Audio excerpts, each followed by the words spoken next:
Aloha kākou, it's DJ Kano, and we're playing Suicide Squad Kill the Justice League. Okay, so it's been a little while since I did a video, and especially for Suicide Squad, because the popularity is definitely decreased since a whole bunch of issues with server connectivity and things like that were happening. A lot of loading errors were happening, but I'm here with a quick update. So there was a state of the game just a couple of days ago. This was on the 8th. So on March 8th, there was a state of the game developer update, and they were sharing a bunch of stuff. So one thing is, I think March 8th was the original day that Season 1 was supposed to come out, but they pushed it back to March 28th, if I'm not getting my dates incorrect. But it's going to be toward the end of the month, and Season 1 has been confirmed that it's going to be featuring the Joker as a playable character, and they also did mention some of this in the state of the game, that Joker is going to be playable, and there will be a new arena, a new area that you can explore. So it says, let's see, Joker, new playable character, new Elseworld is how they described it, to explore, an arsenal of new weapons and gear, new missions, and more. And the beauty of it is, so if you are not a Suicide Squad gamer right now, you haven't played the game, you don't want to, or you're still, or maybe on the fence, but one cool thing is, I don't know if this is new news or anything, Season 1, everything I just mentioned, is going to be free. It is free. So if they had plans before to charge us for a Season 1, they have squashed that. So they are trying to work with us here. They do realize what's happening. They mention it in the state of the game that the game's broken. It's not where it needs to be, and they're trying to get on it. They're trying to fix it. So one, they pushed back Season 1's release date, and not too far, only by a couple of weeks, 3 weeks roughly. So it's not that bad. I'll wait 3 weeks. I'll wait, like a little bit longer even if they need more time to get the game working. But they are adjusting these things, and they are working on the known issues, but they still want to get Season 1 ready for release.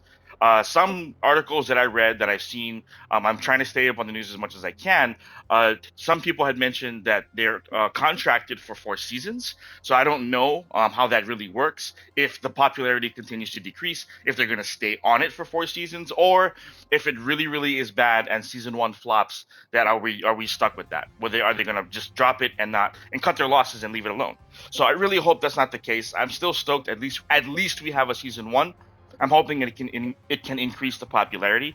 One other really, really cool thing, excuse me, aside from the Season 1 information, and aside from addressing the fact that they are working on fixing it, they're aware of what's happening, they're trying to fix it. It's just not something you can flip a switch. Otherwise, they would have done it, right? So the other cool thing that they mentioned was that the digital deluxe edition has a limited time discount.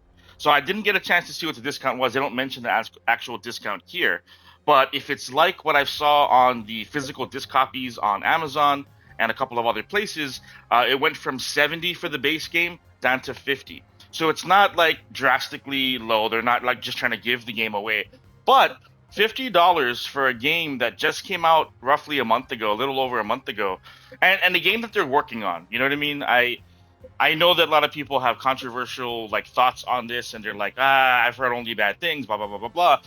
Check out the previous video that I posted about this to tell you how the game works. You really have to understand how this game works to be able to appreciate it. And if you think it's just a typical shooter, a typical co-op, a typical live service, I promise you it's not. If you like to be challenged in video games, if you like to have to switch up your brain a little bit and get used to new controls and try something different, this game is worth it, especially if it's $50. I don't know what the digital is, but $50.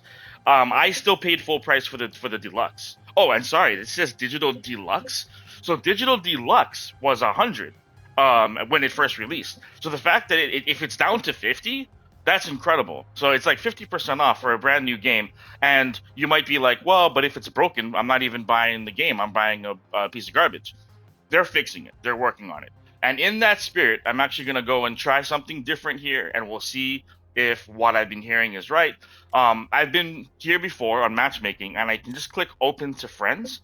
So basically what happens is if I leave it on a private squad and I try to get into a game, I've had no problems. I can easily get into the game, and it takes me to, I guess, solo player servers.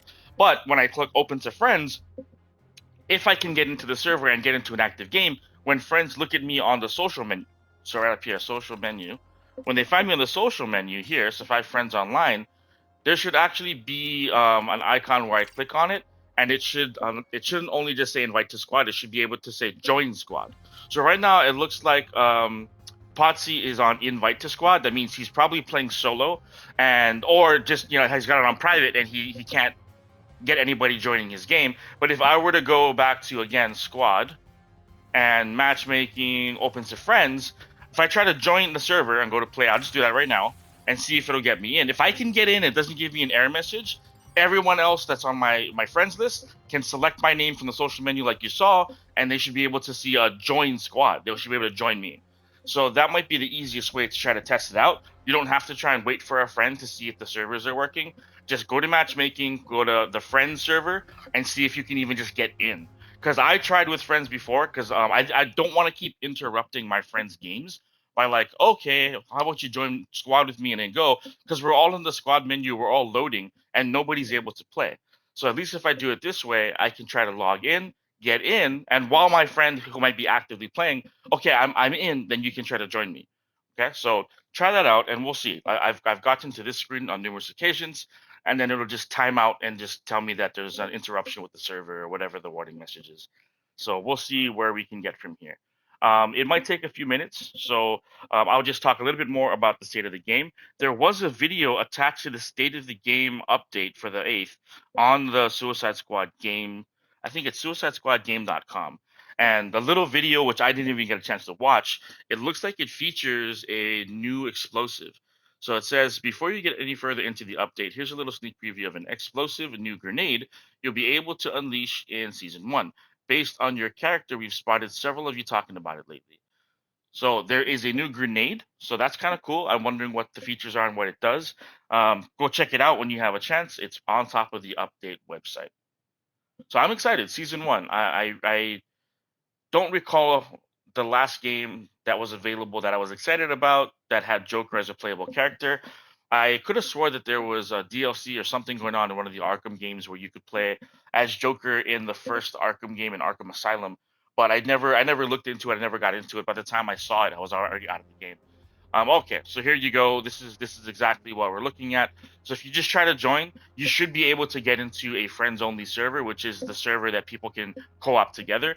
You should be able to see it, but it looks like they're still working on it. They're going to take me back to the squad menu now. So I'll probably give it one more shot and see if it'll go. If not, I'll probably be diving into some solo content today. Fortunately, I was able to get decent enough gear to get builds that will float me through mastery. I think I'm at mastery 28 right now. I've completed up to mastery like 26 solo. So it's really not that bad. If people are telling you that, oh, the game is really tough when it gets to the higher levels and you need to co-op, no, you don't need to co-op. I was able to get through maybe one of the missions, the incursions, I died like 5 times before I finally completed it. So it can get tough depending on the character you're using, depending on the gear you have.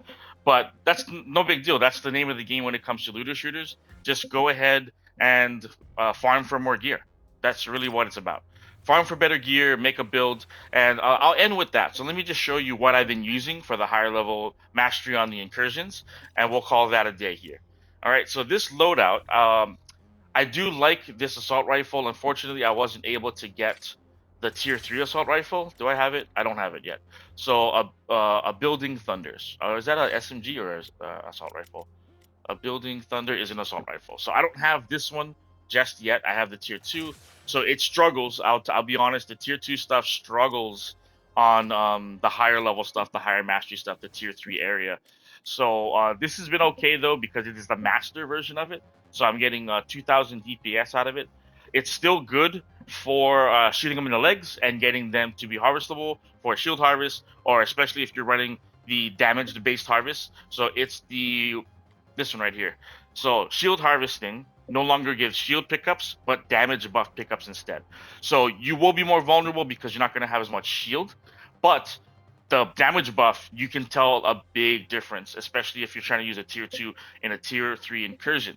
So this has been not too bad. I haven't been using this for, I wish I could remember the names of the terminology, but the one incursion where you have to go and shoot the crystals and get the the incubators. So this is not great for that. There's so much activity and so many things bombing you in a localized area that you need shield. It is imperative. But for the other two incursions, the one where you have the 3 different stages and you have to kill all the guys with the counters and then get back into the safe area while it explodes, and then the big guys come out at the end, and then the plant one, the IV incursion. Those two, this is great for that because it's a widespread map. You're not getting bombarded constantly by all the different types of bad guys in the game. So this one's great because you get the damage boost and you can kill quicker. And that's what the name of the game is for those other two incursions, the IV one and the Lex Luthor one. Those ones you actually have to kill quickly because you're on the timer in order to get inside the bubble, get into safe area quicker, or to knock down the progress bar on Ivy's match, on her incursion. So this damage buff is incredible. If you have this particular wrist cannon for Deadshot, this one's great. I don't think I found one for the other characters, something that does that yet. But Deadshot has it, and that's where I'm getting extra damage for a lower tiered weapon. If you have a tier 3 weapon on these other characters, like I do for Harley here, so I have a tier 3 SMG. She does incredible damage with the tier 3, and I would recommend it. So the only reason for this one is because of tier 2 assault rifle. This tier 3 sniper rifle, fantastic. This thing will shred through guys like nothing. Please pay very close attention, like I said, when you have Master in front of the title, Master the ringleader versus non-Master. So if you have a Master version, you'll probably get the best stats that you can possibly get. It's not always the best because there's variations of the Master versions, but it is definitely better than a non-Master version. Grenade, this is a Master Grenade as well. This one's not doing anything super special. Hit an enemy with the green explosion now increases your critical hit damage by 58%. So critical hit damage is incredible. That's why I'm also using the live wire bolt as my affliction.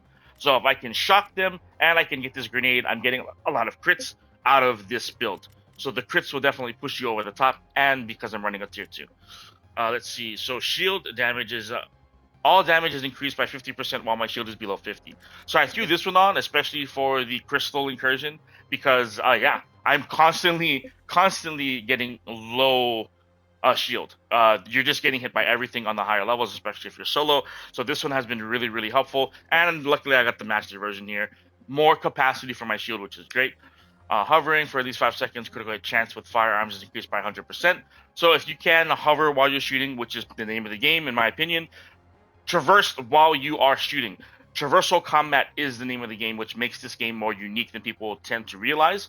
And if you're just traversing, stopping, and then shooting, you're not really making the game different or utilizing it to its fullest potential. You're meant to be running around and fully active while shooting, staying very active. And then this is just to give me the infamy set bonus. Let's see what I got here. So crazed enemies tend to be helpful with these high level incursions because there's so many bad guys. So if I can craze them, they're now attacking each other, or at least stopping attacking me for a little while. So that's really nice.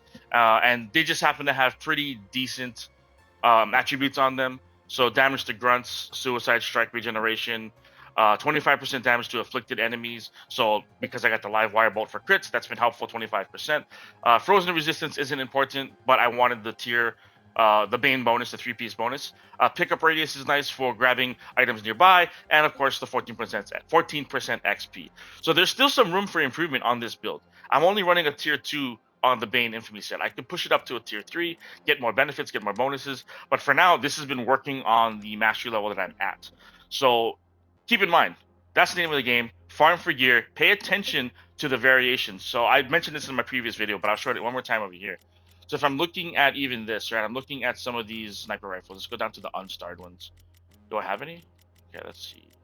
Okay, so like this. Let's go to just the sniper rifles. Okay, so you can see that I have a 1400, 1500, and then look, even though this is a legendary, look at the significant drop in damage. So this is a 900 DPS. This is a 1500 DPS. Granted, they're both master, but that's what you want to pay attention to. Sometimes you'll get that where it's not a master level one, but then it'll be a significant change in the drop. So there's different levels and tiers, and I'm not seeing it very significantly displayed on the stats. So you just kind of got to go based on the DPS itself. So know that if the DPS is a drastic change, you're not focusing too much on whether it's legendary or whether it's a notorious item or not. because sometimes, even though it's notorious, you might have a perfect version or a non-perfect version, and it changes very, very drastically between the guns. You don't want to be using something just because it's pink, even though it might be significantly low in DPS, because then you won't be able to master or get through the higher level masteries. So please pay attention to that. That'll make all the difference, and you don't have to worry about co-op for now. While they're still fixing the servers, hopefully they fix that soon, and we'll be able to pump out these stronger builds as a team, and just have fun together co-oping, because that's really what the name of the game is. So thank you guys for joining me. I hope the update was useful. If you didn't see it, go check it out. It's on the SuicideSquadGame.com website under the latest State of the Game update.